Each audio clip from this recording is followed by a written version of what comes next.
Assalamualaikum warahmatullahi wabarakatuh.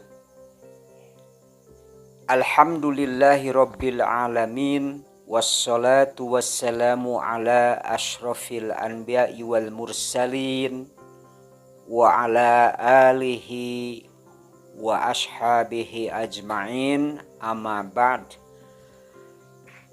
Anak-anakku sekalian serta saudara-saudara yang dirahmati oleh Allah Subhanahu wa taala, marilah kita ucap syukur alhamdulillah bahwa saat ini kita masih diberikan waktu, usia serta kesempatan untuk kembali lagi belajar, terutama untuk anak-anak yang sedang belajar jarak jauh. Untuk itu rasa syukur itu mari kita manfaatkan untuk kembali belajar secara sungguh-sungguh, mengkaji ilmu-ilmu yang ada kaitannya dengan karakter seorang muslim, juga karakter seorang warga negara Indonesia. Untuk itu di video ini tentunya Bapak selaku pengajar juga PPKN, selain pengajar pendidikan agama, juga tentunya akan membahas sekitar masalah pelajaran yang Bapak ajar, yaitu di kelas 7 tingkat SMP, dan ada pada bab 2 atau 3 ya, kalau tidak salah di bab 2 ya, yaitu sekarang menginjak pelajaran mengenai norma ya. Untuk itu mari simak video ini sampai selesai supaya tidak gagal paham, dan selebihnya barangkali kalau bermanfaat video ini, silakan anak-anak dan saudara-saudara untuk senantiasa mensupport Bapak dengan like, komen, dan subscribe. Mudah-mudahan menjadi pahala yang berlimpah untuk kita semua. Amin ya robbal alamin. Mari kita jelaskan resume mengenai norma. Sekarang kita mulai dengan apa itu norma. Pengertian norma secara etimologis atau secara bahasa berasal dari bahasa Latin, yaitu normae atau normae, yang artinya ukuran, patokan, standar atau pola. Dengan demikian, norma merupakan pola, patokan atau ukuran dalam menilai suatu perbuatan.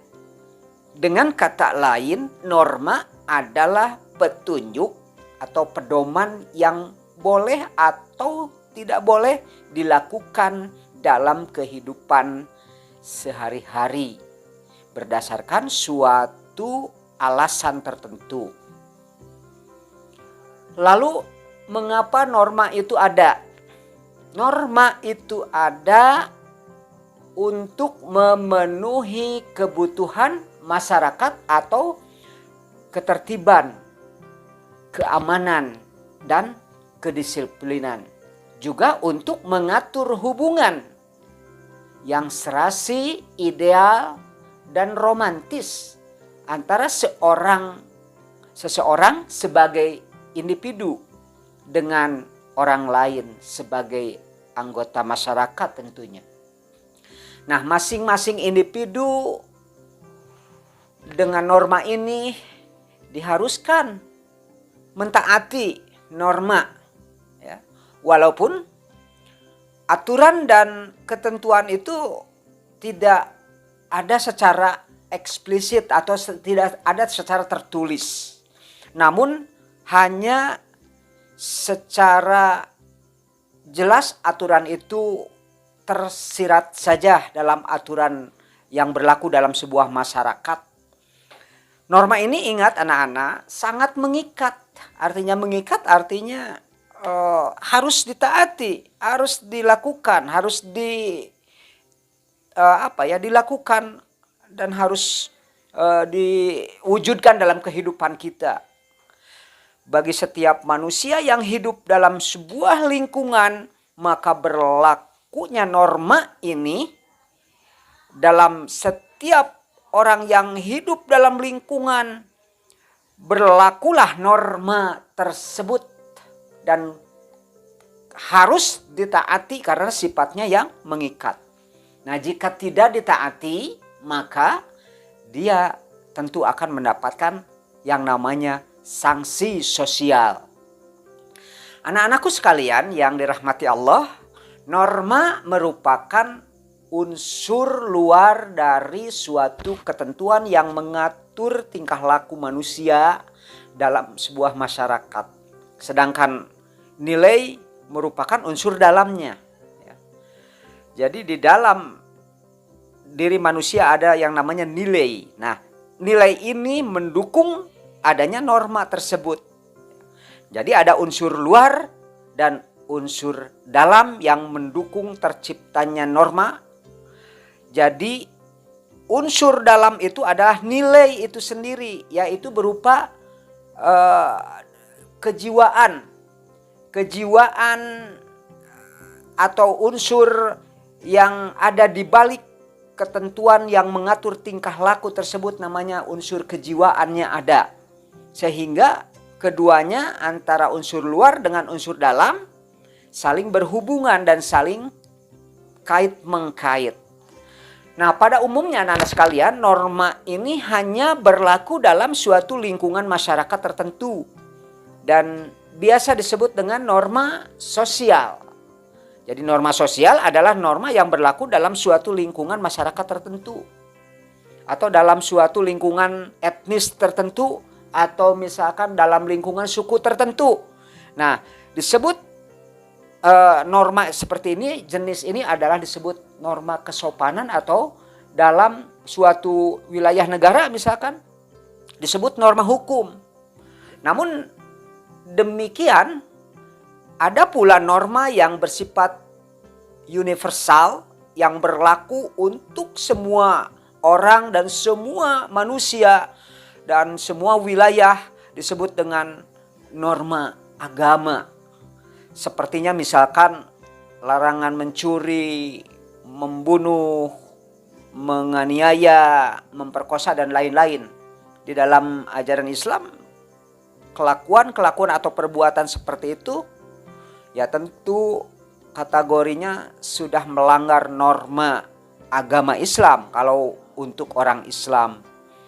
Nah, anak-anak sekalian, di dalam masyarakat tentu terdapat bermacam-macam norma, ya. Jadi norma nanti dibagi beberapa macam. Antara lain, pertama, norma susila. Apa itu norma susila? Norma susila yaitu peraturan sosial yang berasal dari dalam hati nurani manusia tentang baik dan buruknya. Norma susila tersebut mendorong manusia untuk kebaikan pribadinya selaku individu. Juga melarang manusia untuk berbuat tidak baik. Karena bertentangan dengan hati nurani setiap manusia yang normal tentunya. Nah, anak-anakku sekalian, contoh-contoh norma susila banyak sekali. Di antaranya misalkan ya, jangan mengambil barang milik orang lain. B, jangan mabuk-mabukan atau minum-minuman keras. C, hormati tetangga. D, bersikap santun dan saling menghargai dengan sesama. Nah, contoh-contoh itu adalah merupakan contoh daripada norma susila. Anak-anakku sekalian, pelanggaran terhadap norma susila tentu memiliki sanksi atau ancaman hukuman bagi yang melanggar norma tersebut. Dan sanksinya adalah perasaan manusia itu sendiri yang akibatnya adalah merasa bersalah dalam dirinya. Itu sanksinya. Ya, jadi merasa bersalah dan merasa dikucilkan atau dibenci oleh lingkungannya. Nah, itu namanya sanksi sosial, ya. Nah, sekarang yang kedua jenis norma yang harus anak-anak ketahui adalah norma kesopanan. Apa itu norma kesopanan? Yaitu ketentuan hidup yang muncul dan berhubungan antara individu sehari-hari dengan orang lain. Norma ini dibentuk atas dasar kepantasan dan kelayakan yang berlaku dalam masyarakat. Dasar daripada norma kesopanan adalah kepantasan, kebiasaan, dan kepatuhan yang berlaku dalam masyarakat. Nah, sekarang norma kesopanan ini sering di dalam istilah sehari-hari disebut dengan norma sopan santun, tata krama, atau adat istiadat. Norma sopan santun bersifat khas dan berbeda tentunya antara masyarakat yang satu dengan masyarakat yang lain.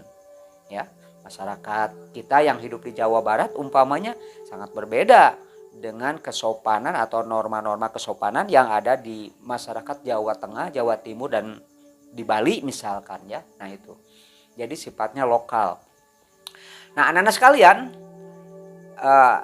yang harus sekarang menginjak kepada contoh, apa itu contoh-contoh norma kesopanan. Misalkan saja A, ya. A yang harus ditaati oleh seorang yang muda usianya, harus menghormati orang yang lebih tua usianya. Nah, yang lebih tua juga normanya harus menyayangi yang lebih muda, ya. Jadi yang tua harus menyayangi yang lebih muda, yang lebih muda menghormati yang lebih tua. Ya. B sekarang, sebelum berangkat ke sekolah, misalkan untuk anak-anak yang statusnya sebagai pelajar, harus berpamitan dulu kepada orang tua, mencium tangan kedua orang tua. Itu juga sudah merupakan norma yang berlaku di masyarakat kita, ya. Lalu C-nya apa? Ketika sekolah misalkan memakai pakaian yang rapi, tidak kusut, tidak kotor, lalu menggunakan pakaian dan atribut-atribut yang sesuai dengan ketentuan yang berlaku dalam sekolah tersebut. Lalu juga mengikuti aturan tata tertib yang berlaku di sekolah.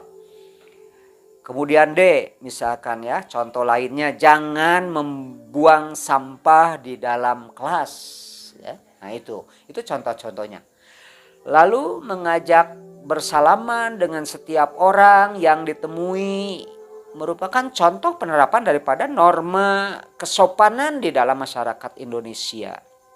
Nah, anak-anakku sekalian, bagi mereka yang melanggar norma kesopanan, tentu sanksi yang akan dijatuhkan biasanya bersifat moral dan psikologis.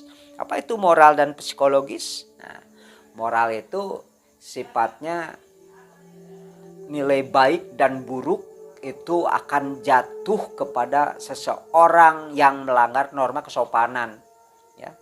Jadi orang yang tidak sopan, anak yang melanggar kesopan santunan, tentu sanksi sosialnya adalah oleh tetangganya misalkan dijuluki sebagai orang yang tidak sopan, ya. Orang yang tidak memakan bangku sekolah, istilahnya mah, ya tidak pernah belajar gitu, ya. Nah, itu sanksi sosial. Sanksi yang dijatuhkan biasanya juga bersifat moral lalu bersifat psikologis. Psikologis artinya jiwa orang yang melanggar norma tersebut tentu merasa tertekan, ya, jiwanya, batinnya. Karena orang lain di dalam masyarakat akan menggunjing orang yang bersangkutan, memberikan penilaian negatif kepada yang bersangkutan, ya. Lalu memberikan pandangan rendah dari semua orang yang ada di sekelilingnya. Lalu juga mungkin dijauhi oleh orang-orang di dalam pergaulan, sehingga akan menimbulkan rasa malu, rasa hina, rasa dikucilkan yang dirasakan sebagai sebuah penderitaan batin tentunya ya. Anak-anakku sekalian, yang ketiga yang ingin Bapak sampaikan adalah norma agama, yaitu tuntutan atau tuntunan ya, tuntunan dari pedoman yang hidup yang bersumber dari ajaran agama dan kitab suci. Nah, agama mengajarkan aturan hidup yang tertuju kepada hidup untuk bersikap, bertutur kata, berperilaku baik dan terpuji, baik berupa larangan maupun perintah-perintah, agar dijalankan oleh setiap pemeluknya. Apa yang disebut larangan, apa yang disebut perintah di dalam agama itu mutlak harus dijalankan oleh setiap pemeluk agama. Ini namanya norma agama. Norma agama berasal dari Allah Subhanahu wa Ta'ala atau dari Tuhan yang Maha Esa, yang mempunyai nilai yang fundamental, yang mewarnai berbagai norma-norma yang lain-lainnya. Baik norma kesusilaan, norma kesopan santunan ya, itu semuanya juga awal-awalnya itu muaranya kepada norma yang lebih tinggi yang disebut dengan norma agama ya. Norma kesusilaan, norma kesopanan, norma hukum itu bersumberkan kepada norma agama. Contoh-contoh norma agama banyak ya anak-anak sekalian. Antara lain tidak boleh membunuh sesama manusia. Nah, dalam Islam aja membunuh itu dilarang. Ya, tidak boleh mengambil harta orang lain. Dalam agama Islam, dalam Quran misalkan ya, orang yang mencuri itu faqta'u aydiyahuma, maka dipotong tangannya. Nah, itu sangat keras sekali ya, ancaman dari Allah tentunya. Dan ini harus dilakukan oleh setiap muslim, norma agama ini. Lalu tidak boleh berkelahi, bertengkar, ya. Tidak boleh menipu, ya. Nah, dan banyak lagi contoh-contoh yang lainnya yang ada hubungannya dengan yang disebut dengan norma agama. Jadi terhadap pelanggar norma agama ini akan dikenakan sebuah sanksi oleh Tuhan, yaitu sanksinya tentu yang lebih berat. Apa itu? Kelak di akhirat nanti ya, akan mendapatkan suatu ganjaran atau pahala dimasukkan ke dalam neraka. Jadi ganjarannya, pahalanya pahala neraka ya. Nah, itu sanksi yang lebih tinggi dan lebih mutlak, lebih keras, lebih tegas, itu sanksi dari Allah Subhanahu wa Ta'ala. Dan semua umat beragama tentu punya aturan norma-norma agama tersendiri tentunya. Ya. Lalu keempat, anak-anak sekalian, Bapak akan terangkan salah satu norma yang penting, yaitu norma hukum. Apa itu norma hukum? Yaitu ketentuan yang dibuat oleh pejabat yang berwenang, ya, yang mempunyai sifat memaksa. Sifatnya memaksa juga ya kepada semua penduduk masyarakat maksudnya untuk melindungi kepentingan manusia dalam pergaulan hidup di dalam masyarakat. Kita bisa membayangkan kalau tidak ada norma hukum, maka hidup ini bagaikan di hutan belantara tentunya. Yang kuat akan memangsa orang yang lemah gitu ya. Maka diciptakanlah apa yang disebut dengan norma hukum, yaitu untuk mengatur pergaulan hidup di dalam masyarakat, mengatur tertibnya kehidupan di dalam sebuah komunitas atau di sebuah masyarakat. Nah, misalkan merampok, menipu, membunuh, dan lain sebagainya merupakan contoh pelanggaran juga terhadap norma hukum. Jadi selain melanggar norma agama, membunuh, merampok, menipu juga, nanti pelakunya hati-hati ini akan menerima sanksi dari yang punya kewenangan tentunya, atau pemerintah atau aparat hukum, yaitu dia sudah melanggar norma hukum. Nah, anak-anak sekalian, contoh-contoh berupa norma hukum itu banyak sekali ya. Pasal-pasalnya umpamanya dalam pasal 362 KUHP yang menyatakan bahwa barang siapa mengambil sesuatu barang yang seluruhnya atau sebagian milik orang lain dengan maksud untuk dimiliki secara melawan hukum, diancam karena pencurian, ya, dengan ancaman pencurian dengan pidana penjara paling lama 5 tahun. Nauzubillah min dalik, ya. 5 tahun cukup lama. Atau denda juga, ya. Selain 5 tahun atau denda paling banyak 60 rupiah. Kecil nilainya, tapi kalau hukuman penjaranya kan 5 tahun itu. Nauzubillah min dzalik. Nah, itu contoh, dan banyak lagi pasal-pasal di dalam KUHP yang tidak bisa Bapak sebutkan satu-satunya, ya. Cuman ada lagi pasal 51 misalkan kita perhatikannya, Undang-Undang nomor 22 tahun 1999, ya, undang-undang tentang apa? Tentang pemerintahan daerah nih sekarang.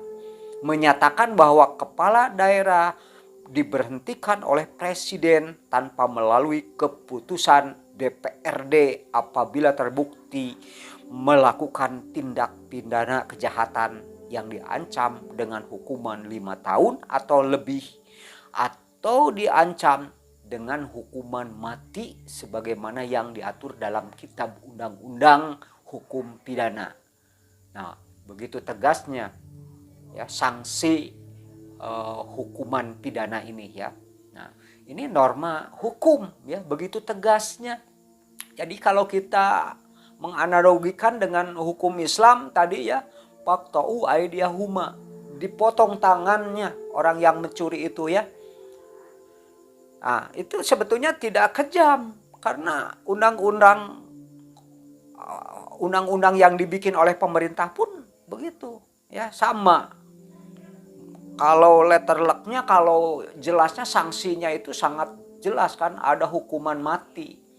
Jadi kita seringkali salah, ya, persepsi dengan hukum Islam, katanya hukum Islam itu kejam. Sebetulnya tidak, hukum Islam itu sangat baik karena melalui suatu proses dulu tentunya, ya, sebelum potong tangan itu ada mendatangkan saksi dulu dan lain sebagainya. Nah, ini contoh-contohnya saja, ya. Supaya tidak melebar pembicaraan Bapak, mari kita jelaskan bagi pelanggar norma hukum ini dapat dikenakan sanksi berupa pidana kesimpulannya, ya. Pidananya itu yaitu penjara, ya, yaitu dikurung di dalam sel, ataupun denda maupun pembatalan atau pernyataan tidak sahnya suatu kegiatan atau perbuatan. Sanksi tersebut dapat dipaksakan oleh penguasa atau lembaga yang berwenang. Nah, itu sanksi daripada pelanggar daripada sanksi hukum, atau orang yang dikenakan sanksi karena telah melanggar daripada norma hukum. Demikian barangkali sekilas, ya, resum, namanya juga resum, kesimpulan-kesimpulan yang perlu Bapak sampaikan dalam video ini, ya. Mudah-mudahan bermanfaat, ya.